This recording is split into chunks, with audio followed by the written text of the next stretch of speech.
Hello and welcome to Thursday's programme. Coming up tonight between now and 6:30.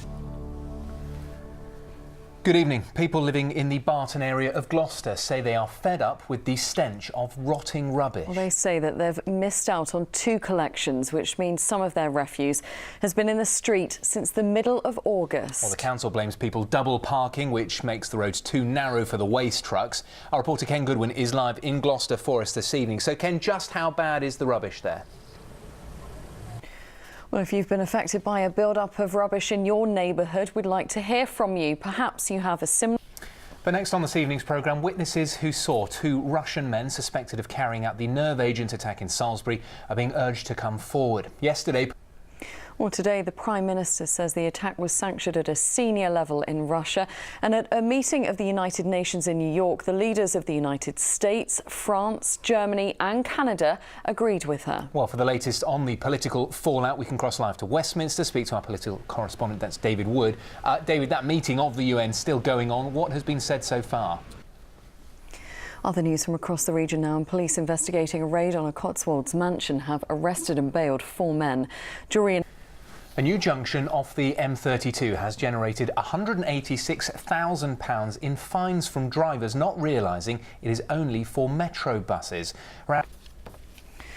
Next tonight, a former naval officer from Dorset says he owes his life to his wife and daughter after they carried out CPR on him for 7 minutes, being guided through the whole procedure over the phone. Pat Moss collapsed at home after suffering a heart attack. Doctors say the intervention from his family, along with the call handler from South Western Ambulance Service, helped him survive. Well, in a moment, we'll be joined by a first aider who will talk us through basic life support. First, this report from Richard Lawrence.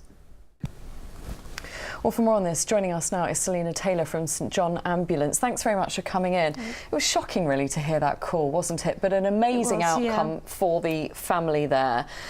They were talked through CPR over the phone, but presumably you want more people to be able to do CPR. Absolutely. Often there are training sessions put on and there are people available that can teach this sort of thing. You have brought in a Resusci-Annie, the kind of demonstration tool that you use. Absolutely. So the first thing we want to do is establish whether our patient is responsive. This is where we're looking and listening and feeling for 10 seconds. So we're listening for a breath on our cheeks. All help urgently. We need to call 999 and say we've got an unresponsive casualty who is not breathing.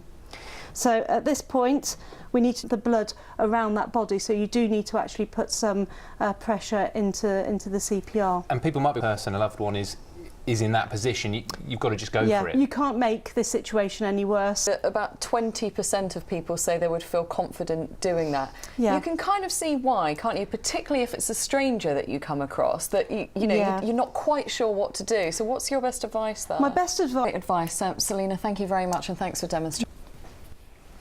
Now you're watching ITV News here in the West Country. Still ahead on the programme before 6:30. And after us, the ITV News continues with the national and international stories at 6:30. Mary Nightingale has the details.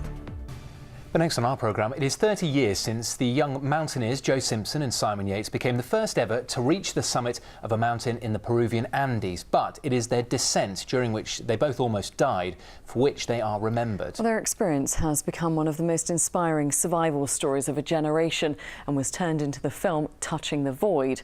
Well, now a theatre production of their story is about to begin at the Bristol Old Vic. And as Sangeeta Lau now reports, rehearsals have become rather dramatic. Looked quite frightening, that, didn't it? Yeah. Over the Avon Gorge. Now, with a ban on petrol and diesel cars to be put in place by 2040, more of us are already turning to electric alternatives. But it is claimed that many of the West Country's councils aren't prepared and haven't applied for funding for residential on-street charging points. So what choice do motorists have? Ashna Haranag has been investigating. We're staying with cars now, because imagine travelling at 70 miles an hour, just inches from the ground, swerving around corners and trying to beat the competition. Well, this weekend, some of the best stock car drivers will be doing just that in Somerset. And if you add to that the fact that they are actively encouraged to bump into each other, it is one of the biggest events of the stock car racing calendar, and we sent Rishi Davda to the Mendips Raceway to find out more. I like the look of that. It's weather time now. Charlie Powell has joined us in the studio. How's it looking for the cars this weekend? I like the look of that too, I must admit. It looks like a... OK, Charlie, thanks very much indeed. Now, before we leave you, let's remind you of our top story here in the West Country this evening. And people... That brings us to the close of this evening's programme. It's goodbye from all of us. I will be back at 10:30, though, to bring you the late news. But now I'll hand you to Mary Nightingale as the ITV News continues. From all of us here, enjoy your evening. We'll see you tomorrow at 6. Bye-bye. Bye-bye.